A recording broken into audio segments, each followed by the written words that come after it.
Hello, good people, and welcome to the HeavenEarth Church podcast.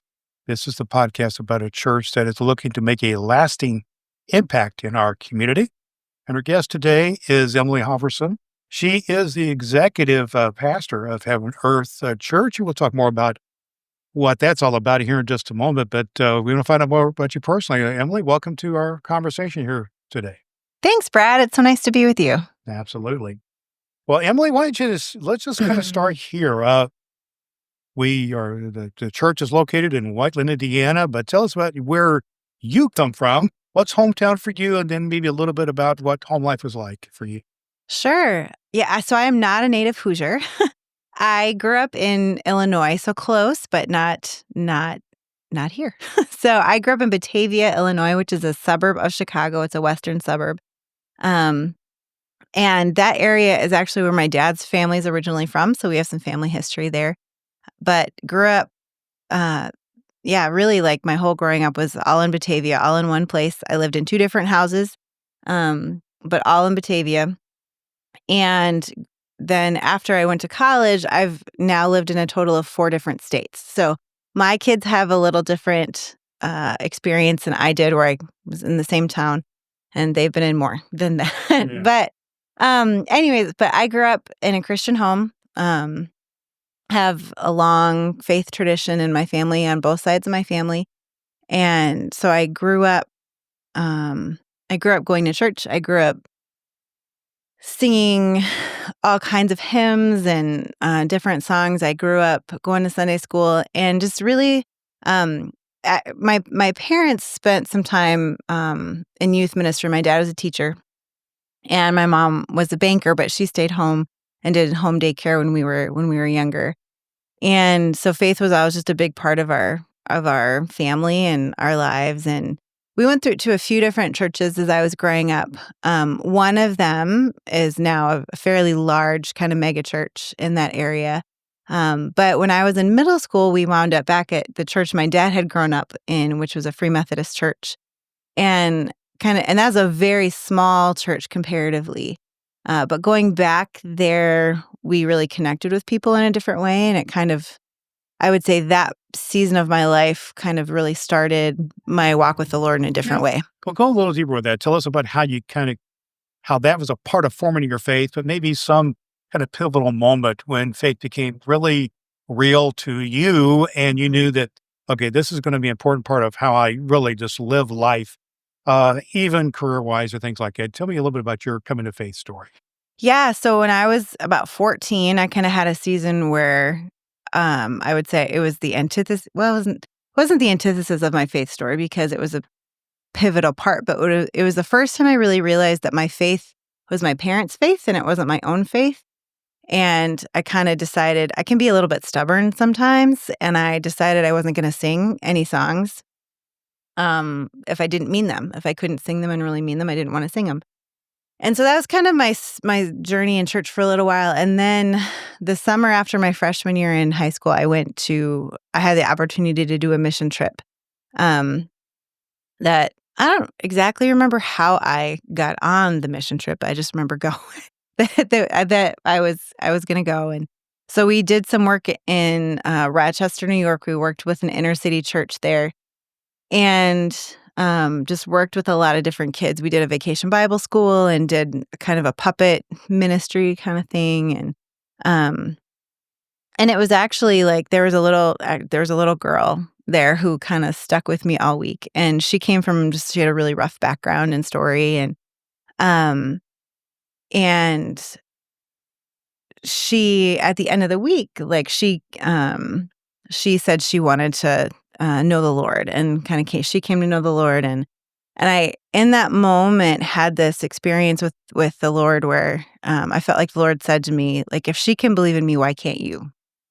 And that was really kind of, I think, the moment where things kind of got really, really, really real for me and kind of broke through some of my maybe cynicism and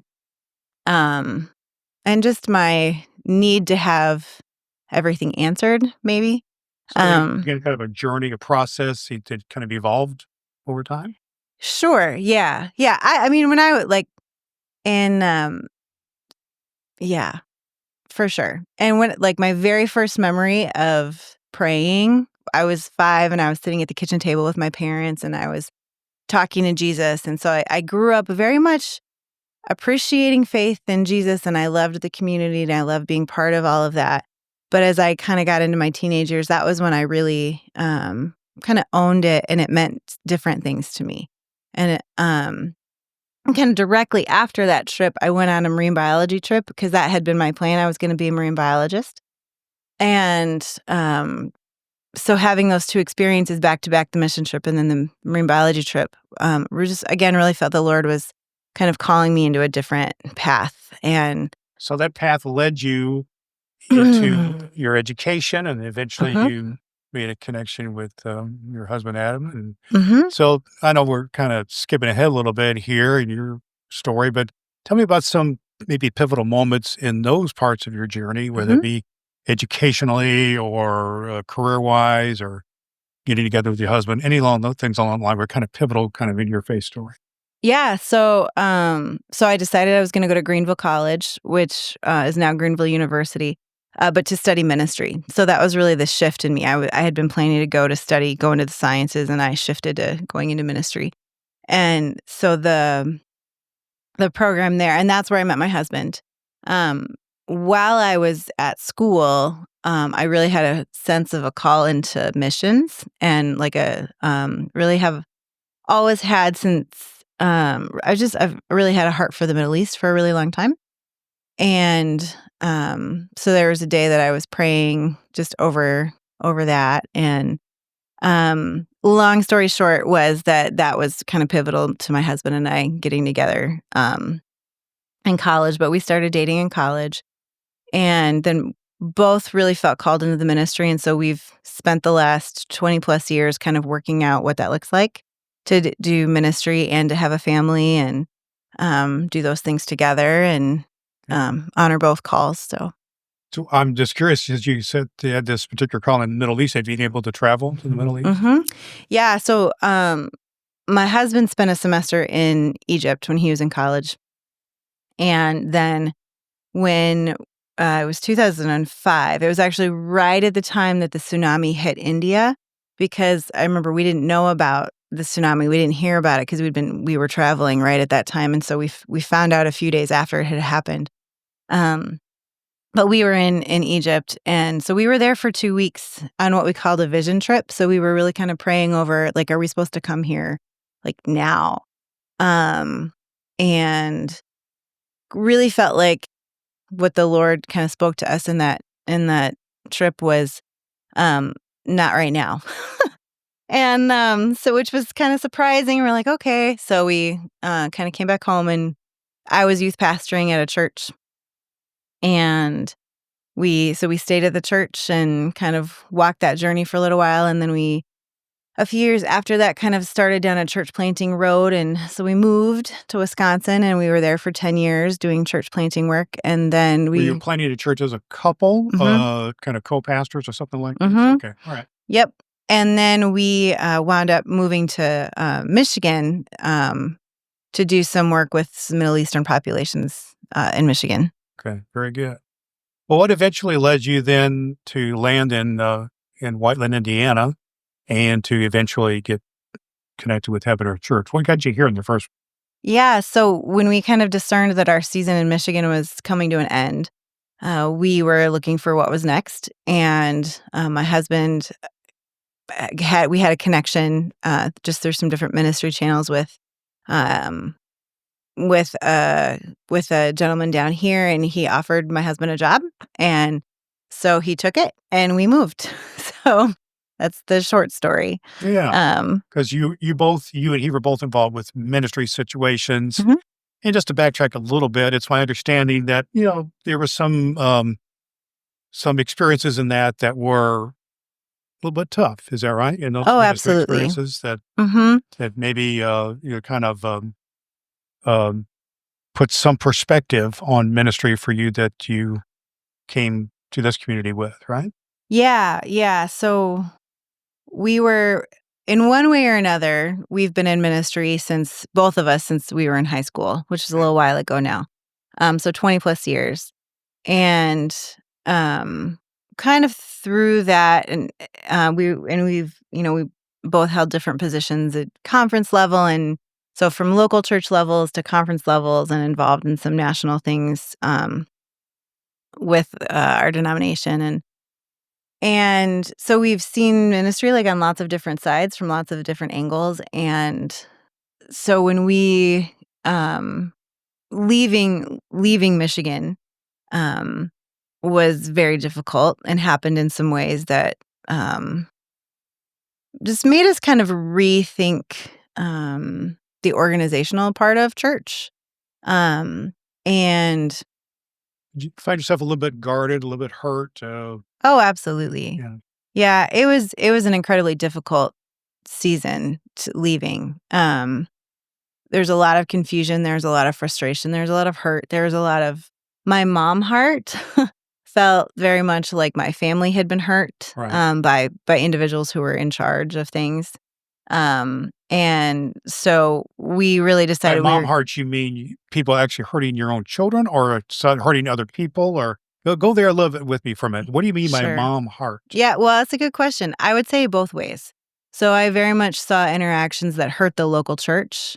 Um, from conference leadership, and I also saw in my own family what the way that we were treated in that process, just the effect that it had on my kids, and what felt like just blatant disregard for like the humanity of people.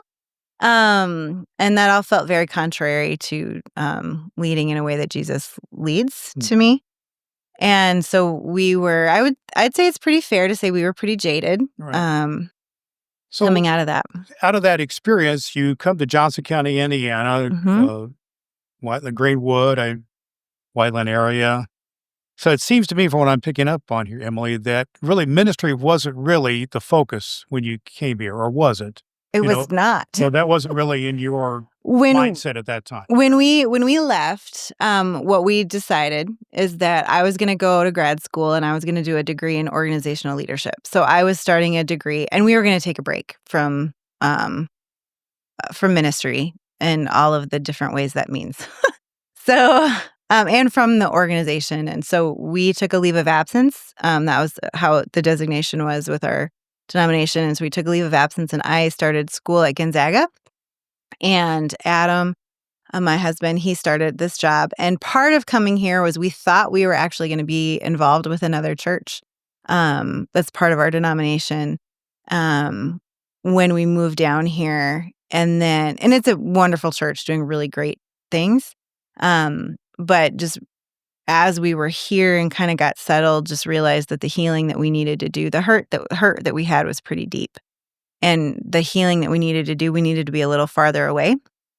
Um, And by farther away, you mean some distance from this denominational mhm. kind of structure type of thing? Yeah, yeah. Our denomination is very, very, very connectional. And so there were just lots of reminders all the time of that. So we needed to be farther away from that. Sound like you didn't feel like you were quite fitting in. No, for sure. Definitely not. Yeah. And saw some things that we couldn't unsee.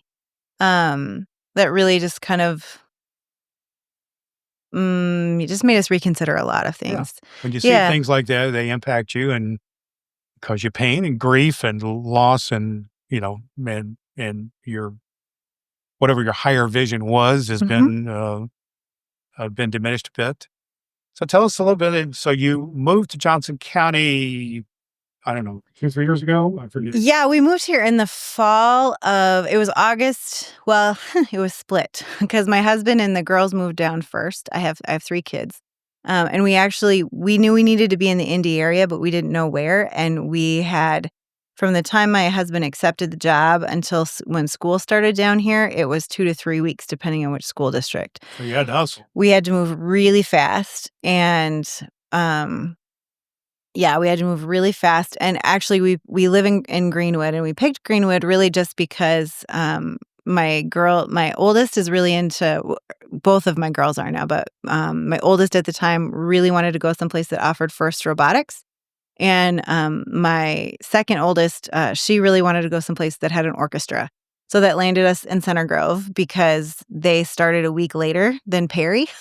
And so we thought, well, okay. So you make decisions for all kinds of that's reasons. right.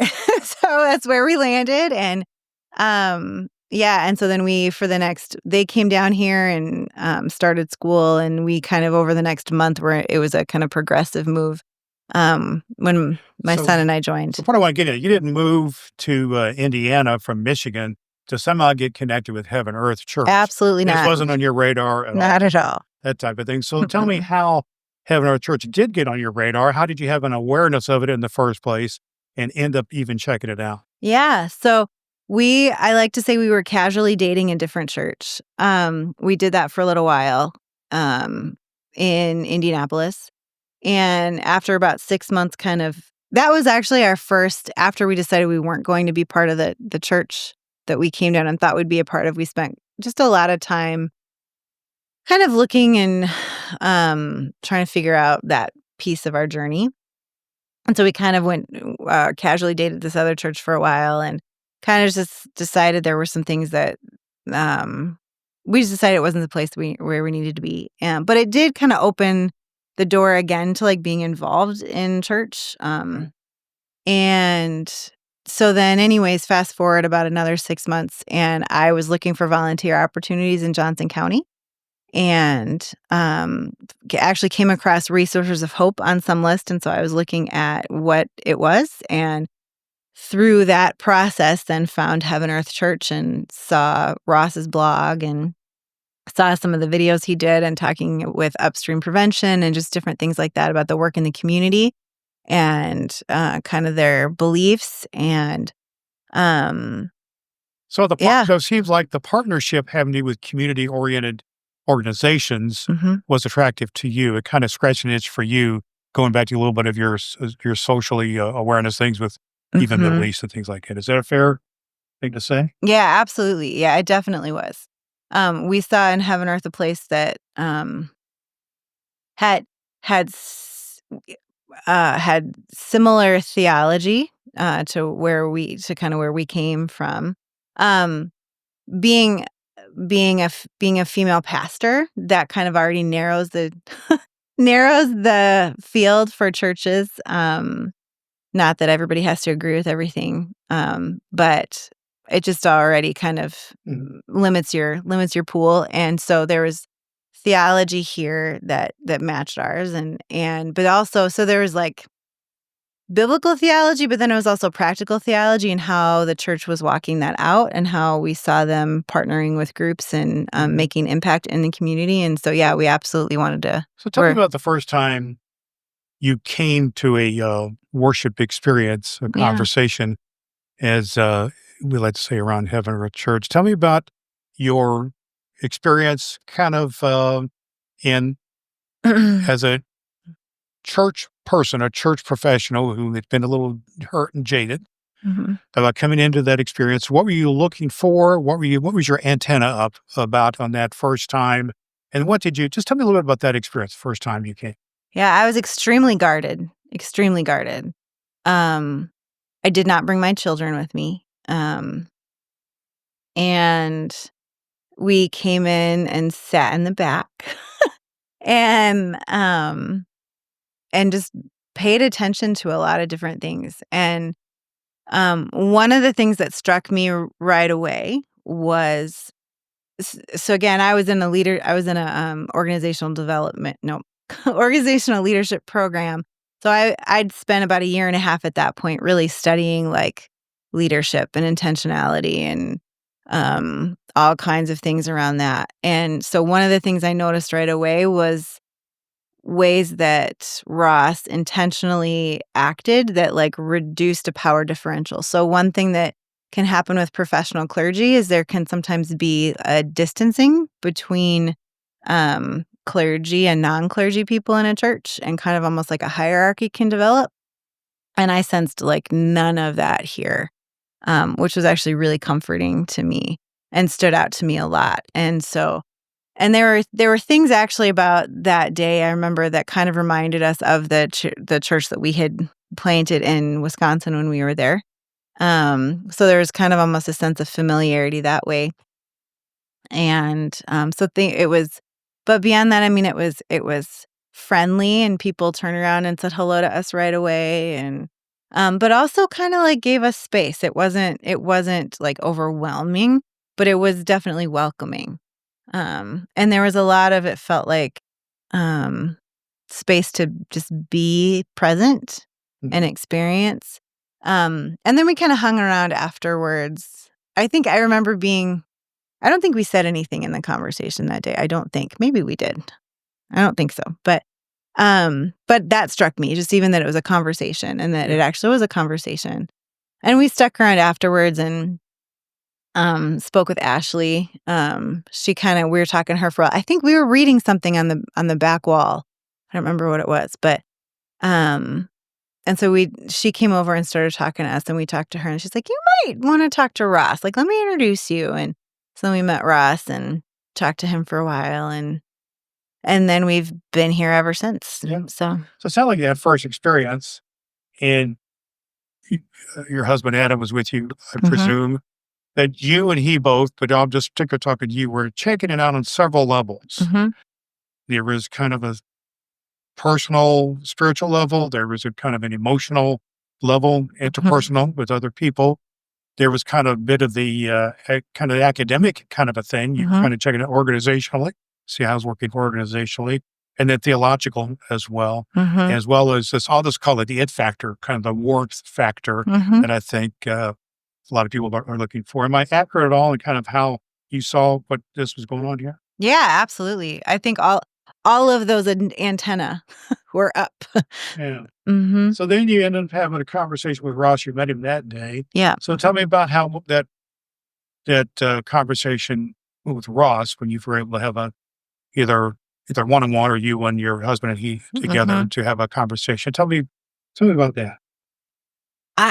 Yeah, we laugh about it sometimes. Like, him and Ashley and I talked about it periodic last year, because what stands out in their mind and mine is how guarded I was.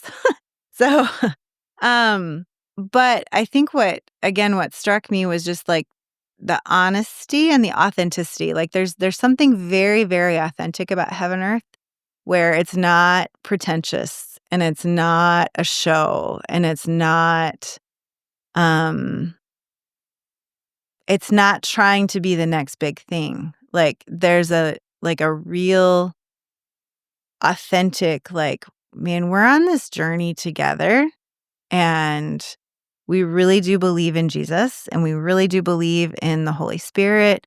And he works, and we like want to leave room for him to work and acknowledge that.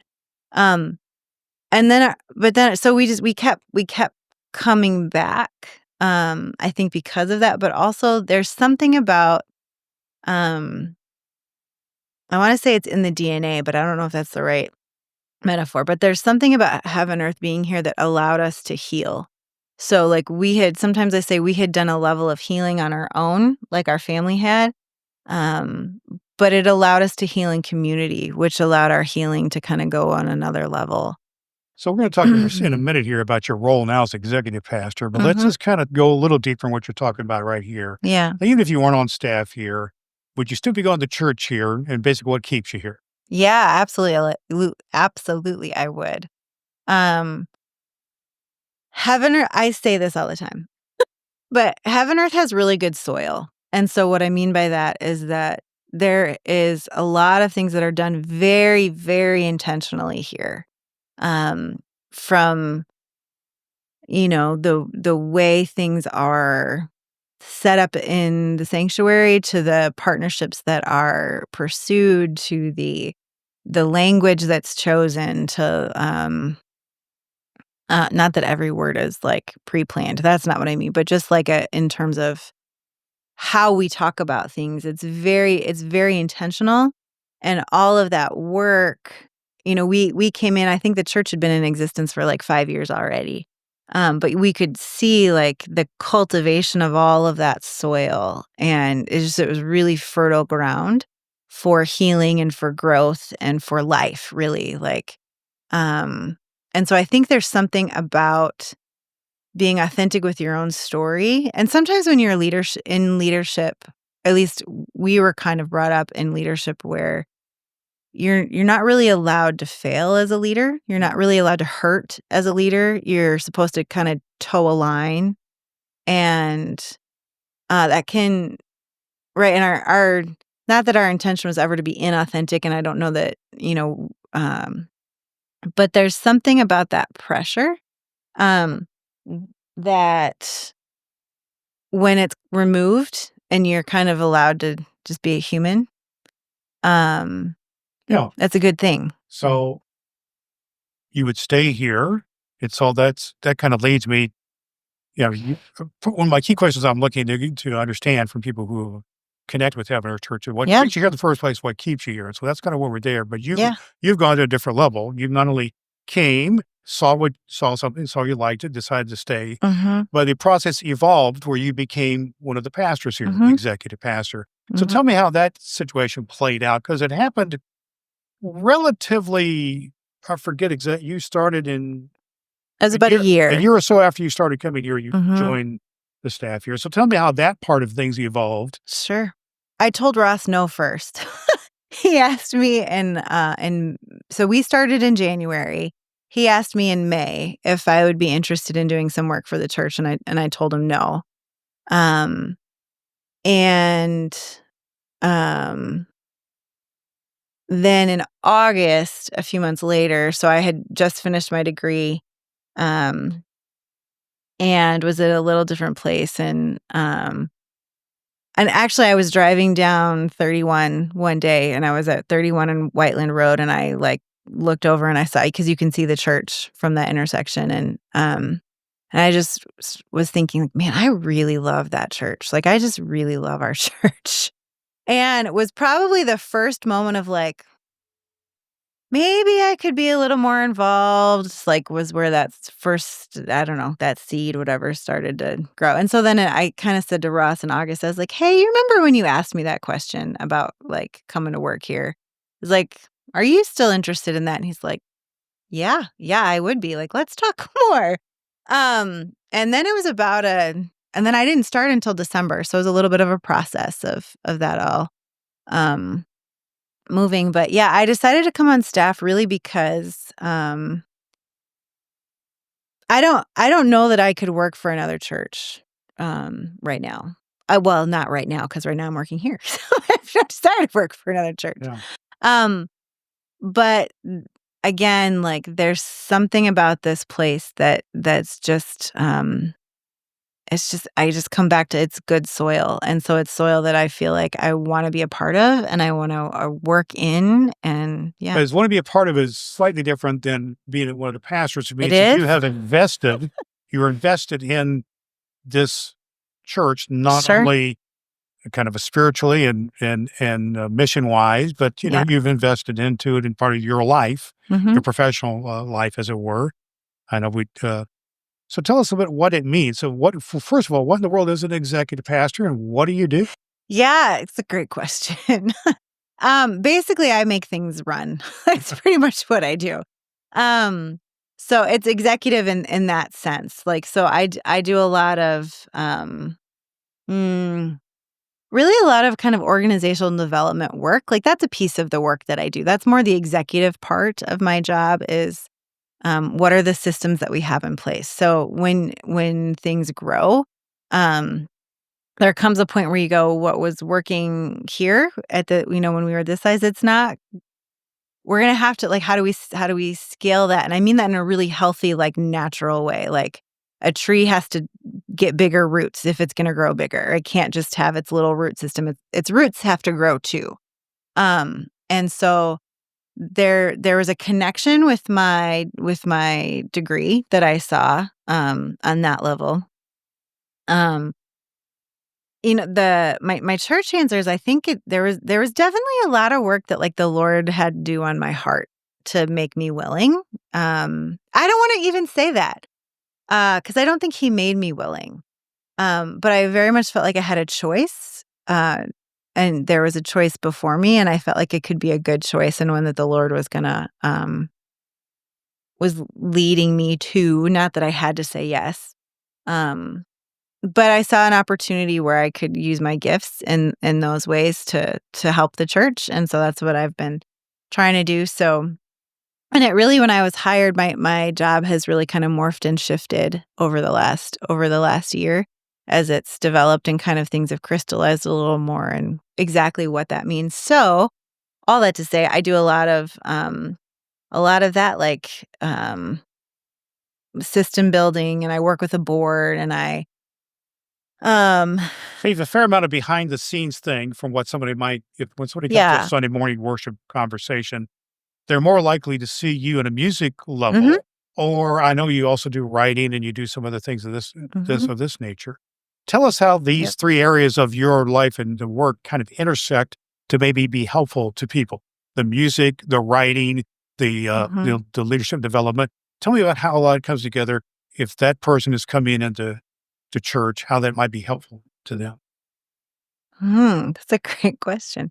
Um, so my heart is to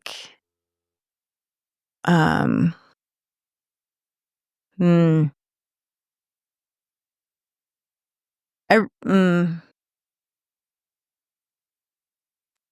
I think that what people would see, um, is they'd see connections between things. So, um, songs and flow, and so whether it's the AV stuff or the people on stage, or we have a lot of conversations about hospitality, and I don't run the hospitality team, but just we talk a lot about how do we be consistent and have a consistent presence in who we are and what we do here. And part of that is doing team building. So I don't lead worship, but I lead the worship team. Um, well, I don't lead worship every Sunday, but I lead the worship team. So I'm working with leaders who are leading on a Sunday morning. I'm working with So you help put together the music, you help put together the mhm, flow of worship, things of mhm, this nature, yep, as well as some of the things as well. So yep. in the life of the church here, Emily, tell me about a time when you kind of had that aha moment that, okay, there is something here that I get it, and I think other people get it. The aha moment regarding the church, and that this might work. This just might be, there's something here. You know what I mean by that kind of an aha moment, kind of a moment when you said, okay, let's go. Hmm, it's a great question. I didn't prepare for that one, Brad. Um, um, my kids love Heaven Earth, Mm. and so watching them feel comfortable here and welcome here, and seeing how they respond here, has been pretty profound for me. Like I said, I was a youth pastor, so connecting with teens was kind of has always been a part of me. It's different when they live in your house, and so watching them engage, I think is maybe my has been my biggest okay. Yeah. This isn't So just about that makes it me. personal, didn't it? Yeah, it's It's not just about me, it's not just about Adam, it's about, it's a place our whole family can really be and engage, and, so that's a cool so, aha yeah. moment. Tell me then about a lump of the throat moment when you thought either in this church experience, maybe in some other experience, a lump in the throat moment when you're thinking, man, this, there's something going on here that just ain't right that I need to do something about.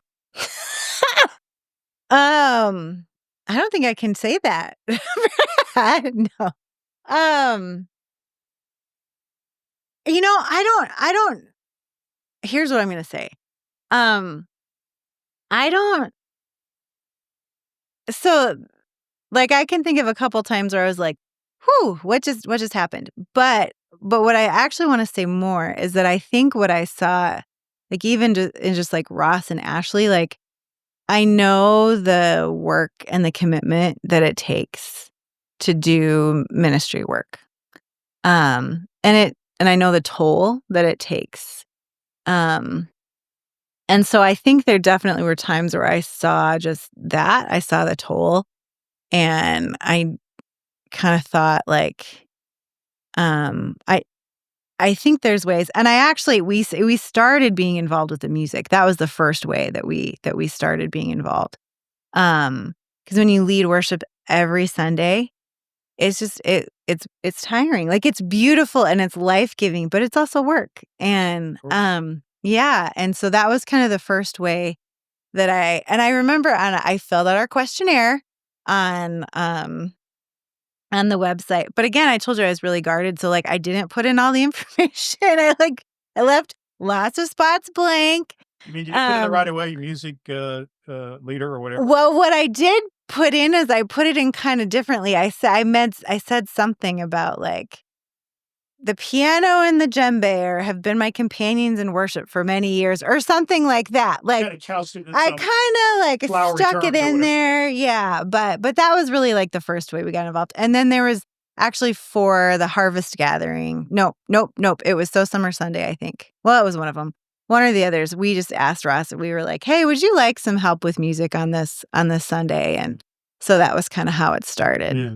Tell me then about a Yeah. God moment that you've had here at HeavenEarth Church where you think, Mhm. okay, there is just something, there's a bit of the holy here. There's something special here that is a holy moment that I see it not only for myself, but I see it happen kind of in the body. Well, I've had a lot of those, but, and normally, um, they come in the conversation, um, but there have been, so, and I think what I would say with that is like, the conversations are not always comfortable. They have a way sometimes of, pushing on spots that are maybe a little tender, especially, like, the first year that I was here. Um And but they also, like, but it was done in a way that was really, like, good to make me think and consider. And, um, so, and I'm thinking too, like,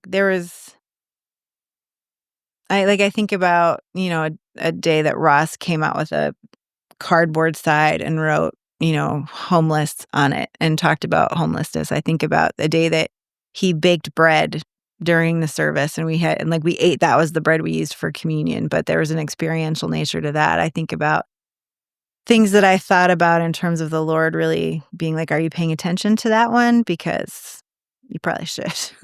Or, and a lot of that came through, like, some of my stubbornness, and but in my healing, but also, like, really challenging, encouraging good ways. And there's something about processing journeys together that happen in that conversation, Yeah. and hearing other people's perspective and being reminded, like, okay, we're out, like, we really can be on this journey together. We don't have to agree. Ross says a lot. He says, you don't have to agree with me, but together we're seeking to be in unity with Jesus. Yeah. And I love that. It's not just a line, but it is a line. But I love that saying, that phrase, because it's like, there's an acknowledgement, like, we do our best to follow the Lord, like, faithfully, but there's also, like, we're not gonna get it right all the time, but we're trying to walk with Jesus. And, like, we don't have to agree, like, 100% on everything, but we can still be in fellowship and follow So him together. in that agreement, in that fellowship, Yeah. I'm a real uh, advocate for when life change happens, something cool happens. Tell me Mm. a time when you witnessed some transformative change in somebody's life that's happened out of the result of the mission and ministry of Heaven Earth Church, where you've seen somebody transform. Um, so there so the people that come to mind, like, so we do these things called get to know yous.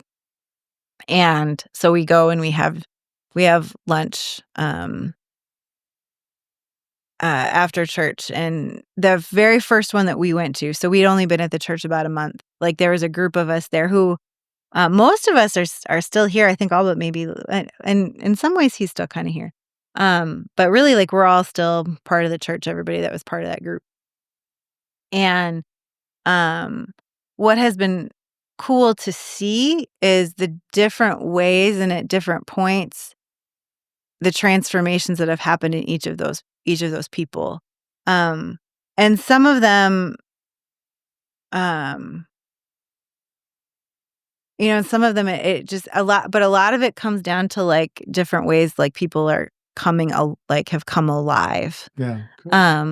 And just getting to hear their stories. A lot of it revolves around healing, but a lot of it also revolves around like finding purpose and meaning and walking that out and then seeing So how, you've seen that happen in people. yeah, and then like seeing their connections Yeah. grow and just the way they're seeing the Lord move in their life and the way he's connecting them with other people. And so it's cool to kind of like be on that journey together. Well, speaking of important people, I want to bring it around to this in the last couple of minutes we have together. Tell me something about your family, just something cool about the people that you live with, your family, your husband and kids. Tell me their names and then something cool about it. Sure. So Adam is my husband, Natalie is my oldest, and then Kaylee and Jamin. And we are all musical in one way or another.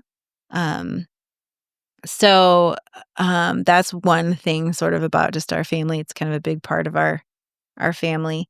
Um, but then Adam, I say that everybody loves Adam. And he doesn't like it when I say that, but I say that. But he's just like super personable. So like he'll make you laugh, and he brings a levity but like an intentionality to situations, and he can fix like pretty much anything that's broken. If it's broken, he can fix it probably. Or he knows somebody who can. Um Natalie loves robotics, so she's part of Red Alert, and she is getting ready to finish up. She's a senior, and so she's finishing her year and looking at colleges and is excited for that next step of her journey. She's also a lifeguard, so she works as a lifeguard and teaches swim lessons. Kaylee she is a violinist, and she also is a really amazing artist. And so they do she does all kinds of creative endeavors. And then Jamin is my seventh grader, and he he loves soccer, but he also just has the biggest imagination in the whole world, and he's a really, really great chess player. So if you want a game of chess, he will probably beat you. He could he could But take on the chess masters or whatever. Huh? yeah, So yeah. I want to come back to Natalie just for a second. You said she's in robotics. Mhm. I want to kind of put a couch it this way. I know you're involved with the robotics family, parents, and so on. What I'm getting at here, Emily, is this: if somebody you knew through robotics parents stuff came to you and just got to know you a little bit and you became friendly with that person, and let's just say she's a person in similar age and similar situation with kids as you are, but had some issue in life, whatever it is, marital, financial, job, health related, Mhm. and came to you with just some need, would you feel comfortable inviting her to come to HeavenEarth Church kind of as a part of a journey of healing for her? Yeah, yeah, I would. Um, I And what would be the things you would say to her specifically to say, here's how this might be able to help? mhm. Um, I think what I would obviously context would dictate it a little bit, but I think what I would say is, um, you like it's heaven earth is not about having everything together. It's about taking a step to put yourself in a place where you can heal.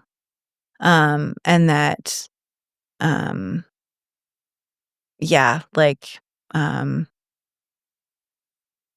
it's a place where you can be who you are and be seen, and be reminded that you're not alone, and that the Lord loves you, and that the Lord wants to meet you where you are, and we want to meet people where they are, and we want to walk with people and journey together. Um, so Very good. I want to kind of bringing this conversation home with two questions here. They have to do with the pivotal to the life of the church. Prominently displayed in the church is a mission statement that goes something like, "We exist to make a lasting impact in this community." Hmm. What's it mean to you, and is it real? Yeah, I actually think it is real. Um, what it means to me. So I'm going to start with that part of the question, and then I'll get to the Sure. other part. Um, I think one of the things that we talk about here is our partnerships, and so we talk about like we don't Heaven Earth doesn't try to do everything. Like we can't. We can't do all the things, but what we can do is be connected with and help you connect with other organizations in the area that are like doing things. So, um, that's one thing.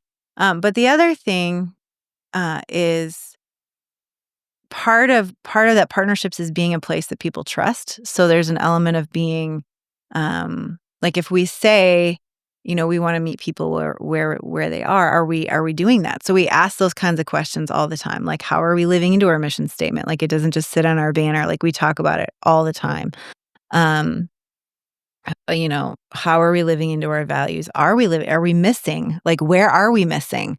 And then like, how can we be more intentional about seeking that? So there's that kind of mindset here of like, we don't want to just say things. We want to actually like tangibly do the things to help us do that. So I think about like the housing coalition and different things that have kind of come out of the waters one way or another of this place. And so when we say we want to make a lasting impact, that's a holistic meaning. And so I guess that's maybe getting into what it means to me. Yeah. Well, Yeah. and the follow-up is similar to it, and I kind of take it as kind of a motto or a saying of the church is that if you don't fit in church, you fit in here. Yeah. Same thing. What is that real? And if so, how is it real? For me, it's real.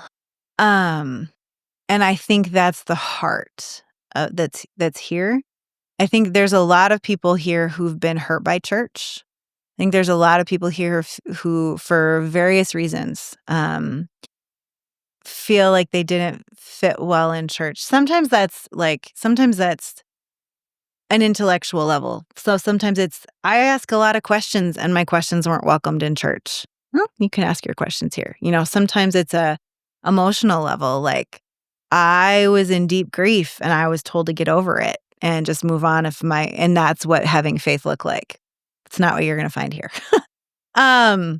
Sometimes it's whatever other thing it is, but so we have a lot of people who've had a lot of negative experience with church and a lot of hurt, a lot of trauma, whether it's from church or from other areas of life. And so I think what we really strive to be is true to that. Like, we're on this journey with Jesus, and sometimes, and it's up and down and back and forth, um, and we, but we keep practicing, and so it's an environment that just encourages that. And we don't have to be all right. Like, we don't have to be perfect. We're not perfect, but we can keep practicing. I love that imagery to keep practicing. Well, any just words that you would want to share, just kind of a concluding thought you may have to someone who might be able to see or hear what we shared here today. What would you share either to the Heaven Earth Church community or to others who may be checking out the church? Yeah, I would say, man, if you're thinking about coming, like, we would love to have you. We'd love to meet you. We'd love to hear pieces of your story if you want to share those with us. We try really hard not to force things at Heaven Earth. And so I would encourage you, like, if I don't know, if you're looking for a community, if you don't know what you're looking for, come by. We'd love to have a cup of coffee with you um, and just, yeah, learn your name and, just, yeah, just be present to you. And, to our Heaven Earth, community, I guess I would just say thank you. Thank you for, the opportunity to be part of this church. Thank you for the opportunity to work at this church. Thank you for, helping me heal in my journey and for, journeying with me. So it really is a joy to work here, and that's something that I really didn't think I could say 4 years ago. I wasn't looking to work at a church again. Um, and um, I'm really glad I said yes. So Love the way you put that. Really glad I said yes. So her name, Emily Halverson. She is the executive pastor at HeavenEarth Church. You need to get to know her. We thank you for joining us here on the Heaven Earth Church podcast, all about the church is looking to make a lasting impact in our community.